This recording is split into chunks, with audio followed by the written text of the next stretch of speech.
In this video, we're going to show you how to do hinge adjustments on outswing doors.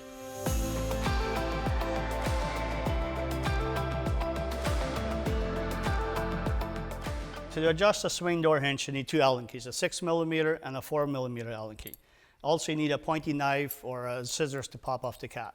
In order to adjust it sideways, you need to pop off the side cap here.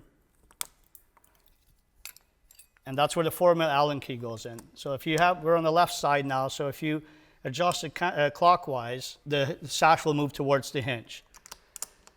So if you go counterclockwise, it will push it away from the hinge. So if you're now on the opposite side of the door, if it's a right hinge, it's the opposite way. Counterclockwise to move it towards the hinge, clockwise to move it away from the hinge. The next adjustment on the doors are the up and down adjustments. For that one, you need a 6mm Allen key, and it goes on the bottom here. So either end raises all the hinges up, or down, go the other way around.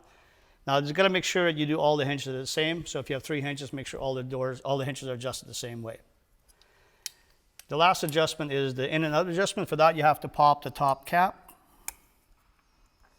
Then also there's a 6mm Allen key inside here, or it's a flat screwdriver, and then you turn it one way or the other, and it's going to bring the sash in or away from the frame.